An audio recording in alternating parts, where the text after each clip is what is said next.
Well, Israel's far-right Minister of National Security visited the Al-Aqsa mosque compound in Jerusalem yesterday. That controversial visit has garnered a lot of reaction in the papers, and our press reviewer, Deepti Laurent, is on set to take us through it. Deepti. Well, Alison, Itamar Ben-Gvir, the Israeli far-right national security minister, really sparked what the Jerusalem Post calls global fury over that visit to the Al-Aqsa mosque on Temple Mount. The U.S. has firmly condemned his visit to the very holy site. It's the third most sacred site for Muslims and the most sacred site for Jews.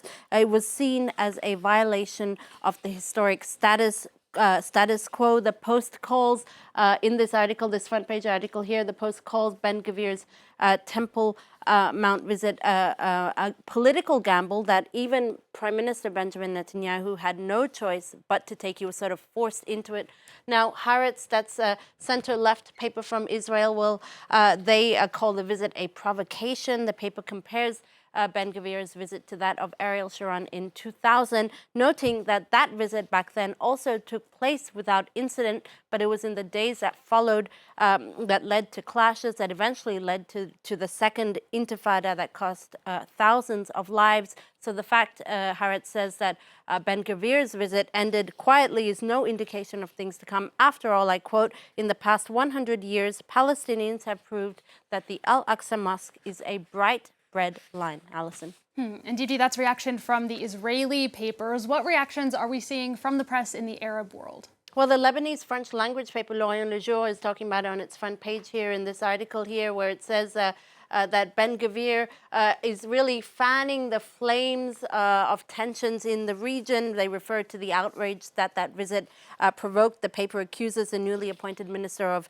changing the rules of the game by forcing Jewish access to this sacred site and really of shattering relations with Israel's neighboring Arab states who have undertaken this process of trying to normalize diplomatic relations with Israel. Now, another paper that's Al-Arab Al-Jadid, it's a pan-Arab paper based in London. Well, they take it a step further in their coverage today, accusing Ben-Gvir of, quote, trying to steal the Al-Aqsa mosque. Deepti, we're going to head to Ukraine now, where there's continued focus on that New Year's Eve attack on Russian military barracks in the eastern city of Makiivka. Yeah, it's on the front page of the French left-wing paper today, Libération. Putin has been hit. That's what Libération says on its front page, because indeed Russia has admitted that strike on its military barracks killed more than 80 people now. But Ukraine says that the death toll could be much higher from that December 31st attack. However, the apparent ease with which the attack was carried out, at least for Libération, reinforces doubts about Putin's competency and the Kremlin's strategy in this nearly year-long war in Ukraine. The Washington Post, meanwhile, is looking at the fact that Russian commanders have been blamed for this attack, at least for the heavy losses in the attack, for their carelessness in reportedly packing hundreds of soldiers into these barracks with ammunition stored in the same building.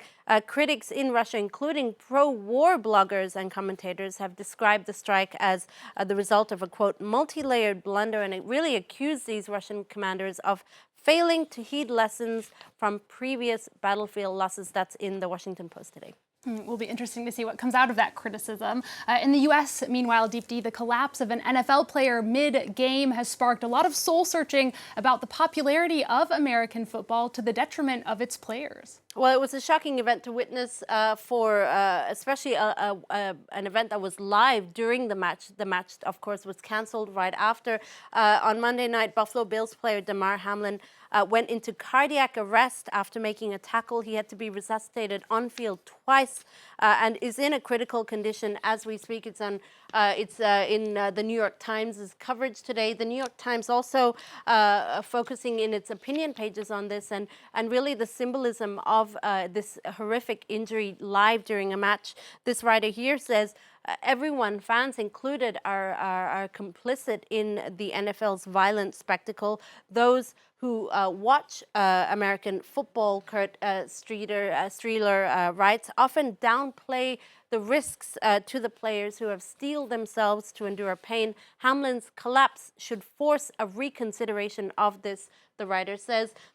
USA Today also focusing on this topic in its front page here in this column here, where Mike Freeman reminds readers that NFL players are not superhuman, and this was more so, no more so evident than on Monday night, when you could see players sobbing, players crying, players who'd been stopped in their tracks as Hamlin lay on the field.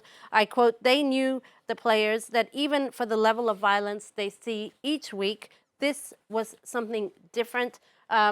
Now, Damar Hamlin was also known for his generous nature. Alison, before he went pro, he set up a charity toy drive for children in need. Well, The Guardian reports that in the wake of his injuries, over $4 million have now been donated to that charity toy drive to honor his charitable work.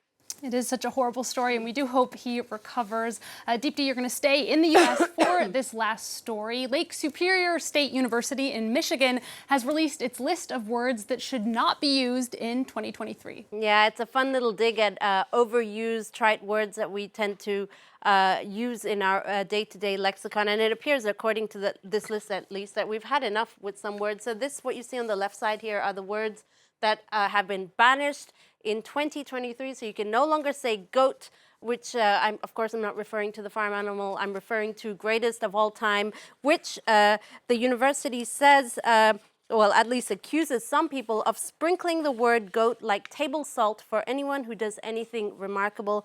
There are some other words there as well. You'll see here, quiet quitting, a word we heard a lot about in 2022, the act of sort of slowly quitting your job. Gaslighting, I'm kind of fed up with hearing this word. There are some other sort of more ordinary words like absolutely, it is what it is, does that make sense? Phrases I'm sure both you and I, Alison, are probably very guilty of using. And what you see on the right of the screen here is words from previous years that were banished. So you'll see in 2012, the word man cave was banished. In 2020, it was okay boomer. We had enough of hearing that word. And last year, it was wait, what? So there are a lot of phrases that we need to really get rid of in our day-to-day vocabulary. Alison. I definitely, Deepti, am guilty of using a lot of those, and I don't necessarily see what the problem is. Exactly. But hey, I guess I'll make an effort in 2023. Deepti Laurent, thank you very much for that look through the day's papers.